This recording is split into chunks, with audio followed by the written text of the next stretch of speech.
नमस्कार, मी प्रियांका पाटील. आपण पाहत आहात राष्ट्रीय लोकराज्य न्यूज, निर्भीड बातम्यांचे व्यासपीठ.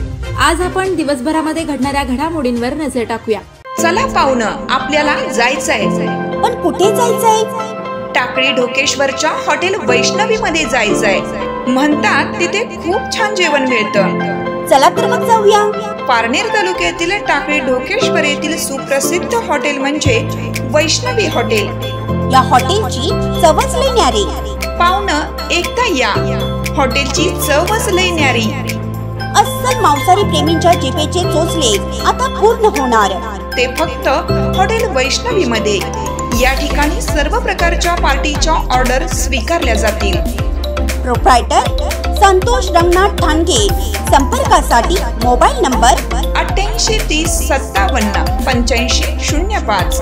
या हॉटेलचा पत्ता नगर कल्याण हायवे, पारनेर चौक, टाकळी ढोकेश्वर. हुंडा घेणारा कळवा 5,000 रुपये मिळवा. नेवासा तालुक्यातील सौंदाळा ग्रामसभेत ठराव मंजूर. नेवासा तालुक्यातील सौंदाळा ग्रामपंचायतीच्या ग्रामसभेत वैष्णवी हगवणे प्रकरणाच्या पार्श्वभूमीवर हुंडाबंदीचा ठराव घेतल्याची माहिती लोकनियुक्त सरपंच शरदराव आरगडे यांनी दिली. नेवासा तालुक्यातील सौंदाळा गाव नेहमी समाज हिताचे निर्णय घेत असते. त्यामध्ये शिवीबंदी, विधवा, पुनर्विवाह असे वेगवेगळे, महिला सन्मानार्थ, विद्यार्थ्यांच्या हिताचे व गावाच्या हिताचे वेगवेगळे ठराव, निर्णय सौंदाळा ग्रामपंचायत मार्फत घेतले जातात. महाराष्ट्रात गाजत असलेले वैष्णवी हगवणे प्रकरणावर चर्चा करून असे प्रकार घडू नये यासाठी ग्रामपंचायतीने पुढाकार घेतला पाहिजे असे मत सौ श्रद्धा सचिन आरगडे यांनी व्यक्त केले. त्यावर आज वार गुरुवार दिनांक 11 जून 2025 सौंदाळा ग्रामसभेत घेण्यात आले आणि तो ठराव म्हणजे हुंडा घेणारा कळवा आणि 5,000 रुपये मिळवा. तसेच गावातील एखाद्या कुटुंबात महिलेवर कौटुंबिक, मानसिक, शारीरिक अपशब्द वापरून बाहेरून पैशाची मागणी असे वेगवेगळे प्रकारचे हिंसाचार जे कुटुंब त्या स्त्रीवर करत असेल आणि अशी माहिती ग्रामपंचायतीला कोणी पुराव्यासहित कळवली तर कळवणाऱ्या व्यक्तीला 2,100 रुपये बक्षीस स्वरूपात दिले जाणार आहे. यामध्ये ग्रामपंचायत मार्फत एक समिती स्थापन करण्यात आली आहे. त्यामध्ये सरपंच, स्वतः अध्यक्ष व त्यांच्यासोबत इतर गावातील 10 महिला असे एकूण 11 जणांची समिती नेमण्यात आलेली. समितीकडे आलेली तक्रार ही हुंडा घेणे किंवा देणे या संदर्भात किंवा कौटुंबिक हिंसाचार संदर्भात असेल तर त्या तक्रारीची समितीमार्फत शहानिशा करून हुंडा घेणारे व देणारे किंवा कौटुंबिक हिंसाचार करणारे कुटुंब यांच्यावर योग्य ती कार्यवाही करण्यास मदत व माहिती पुरवणाऱ्या नागरिकास त्यांची बक्षीस म्हणून रक्कम दिली जाईल. या ठरावामुळे आम्ही हुंडा देणार नाही आणि हुंडा घेणारे नाही अशी मानसिकता ग्रामपंचायत मार्फत गावकऱ्यांमध्ये रुजवली जाईल. तसेच सुनेला मुलगी म्हणून वागणूक मिळेल. गावातील एखाद्या महिलेला मूल होत नसेल आणि त्यामध्ये तिची वैद्यकीय दृष्ट्या कुठलीही चूक नसेल तरी देखील कुटुंबातील व्यक्ती, परिसरातील व्यक्ती त्या स्त्रीवर अपशब्द वापरून, उदाहरणार्थ वांजोटी, पांढऱ्या पायाची यासाठी शब्द वापरून मानसिक त्रास देत असतात. तसेच एखाद्या स्त्रीचा दारू पिणारा नवरा तिला रोज संध्याकाळी मारतो, मानसिक त्रास देतो, शारीरिक त्रास देतो आणि ती देखील समाजाच्या भीतीपोटी तोंड दाबून बुक्क्यांचा मार सहन करत असते. या ठरावामुळे ज्या स्त्रियांवर असे अत्याचार होतात त्या अत्याचारांना वाचा फुटणार आहे व त्या स्त्रीला एक प्रकारचा आधार देखील मिळणार आहे. या ठरावामुळे गावातील आपले माहेर बाहेर सोडून आलेल्या आई वडील, भाऊ सोडून आलेल्या लेकींमध्ये आनंदाचे वातावरण आहे. जणू ही एक सौंदाळा गावचे लोकनियुक्त सरपंच श्री शरदराव आरगडे यांनी गावातील सुनांना, लेकींना दिलेली एक ओवाळणीच भेट आहे. ग्रामसभेला यावेळी ग्रामविकास अधिकारी श्रीमती प्रतिभा पिसोटे, गणेश आरगडे, भीमसेव गरुड, राजेंद्र चामोटे, बंडू आरगडे, दादासाहेब आरगडे, बाळासाहेब आरगडे, ज्ञानदेव आरगडे, बबन आरगडे, कृष्णा चामोटे, ज्ञानदेव चामोटे, सुनील आरगडे, बाळू आरगडे, आसाराम आरगडे, अनिल आरगडे, दीपक सागर, जनार्दन आरगडे, अनिल आरगडे, शिवाजी आरगडे, श्रद्धा आरगडे, राणी आरगडे यासह ग्रामस्थ मोठ्या संख्येने उपस्थित होते. जे काही कौटुंबिक हिंसाचार आहे घरामध्ये जर तुम्ही सासू सासरे कधी त्रास देत असेल तर त्या गोष्टी सुद्धा आल्या पाहिजे. त्याच्यामध्ये ग्रामपंचायतीने कायदेशीर त्याला न्याय देण्यासाठी पुढाकार घेतला पाहिजे. याच्यासाठी आपण त्या महिलांची जी कमिटी त्याच्यामध्ये असली पाहिजे. महिलांचं त्याच्यामध्ये जास्तीत जास्त सहभाग असला पाहिजे आणि असं पण होऊ शकतं की आपल्या जवळचे येतं पण त्रास आहे, तर त्यावेळेस सुद्धा आपल्याला सगळ्या गोष्टी बाजूला ठेवून आपल्याला त्या महिलेला न्याय देण्यासाठी आपल्याला सगळ्याला एकत्र द्यावं लागतं.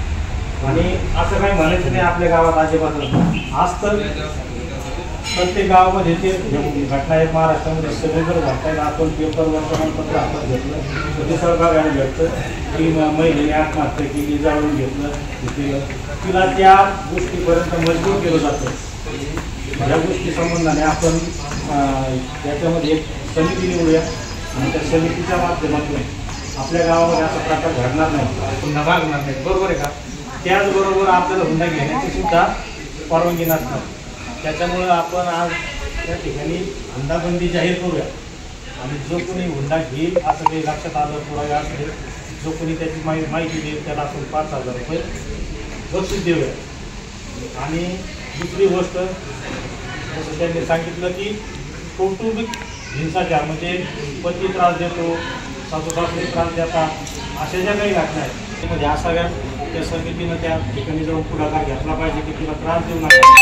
आणि अशा संबंधाने जे कोणी जर समजा तिला एखाद्या स्त्रीवर अत्याचार होतो आणि त्याची जर माहिती ग्रामपंचायतीला दिली तर त्याच्यासाठी सुद्धा आपण 2100 रुपये बक्षीस देतो. याचा अर्थ काय होईल की आपल्या गावातील कोणत्याही महिलेला त्रास होणार नाही आणि इतरांपुढे देखील आपले एक आदर्श निर्माण होईल की या गावामध्ये असा प्रकार घडतो.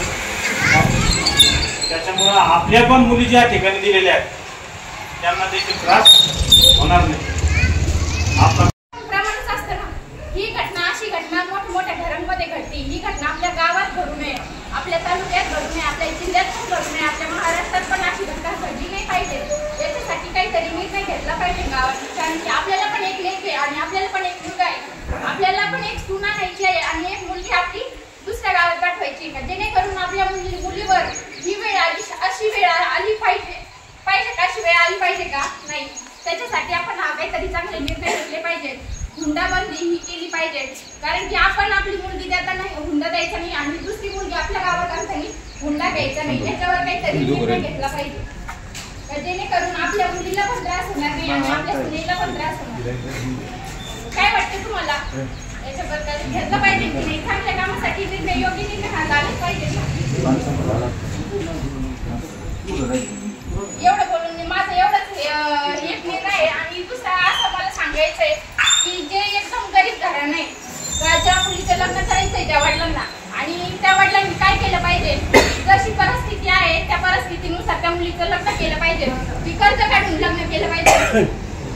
कर्ज काढायचं नाहीये त्या बापाने त्या मुलीसाठी. जशी परिस्थिती असत तसं ती लग्न करून दिलं पाहिजे. तसं मुलगी पण त्याच घरी जाणार असली पण मग का त्या आई बापांना काय एवढा त्रास, का बरं एवढे पैसे खर्च करायचे?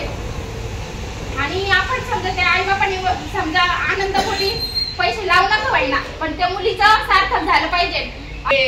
एवढा पैसा व्यर्थ लावून काही उपयोग आहे का? तोच पैसा तुम्ही त्या मुलीच्या नावावर टाका किंवा काहीतरी त्याचं म्हणजे व्यवस्थित हे करा, कारण की जेणेकरून त्या मुलीवर ही वेळ येणार नाही आणि आत्महत्या पण थांबेल आणि स्त्री पण सक्षम होईल. आता कित्येक ठिकाणी असं झालेलं आहे, प्रत्येक घरात ही स्त्री सक्षम आहे का? नाहीये. 4 भिंतीच्या आत तिच्यावर म्हणजे नवऱ्याचा त्रास आहे, नवरे छळ करतात, सासू सासरे छळ करतात, असं का बरं होतं? असं नाही झालं पाहिजे ना.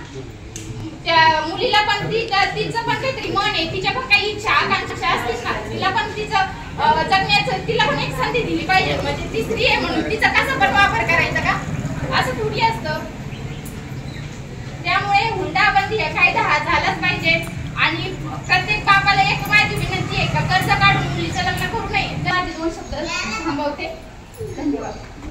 राष्ट्रीय लोकराज्य न्यूज नेटवर्क नेवासा.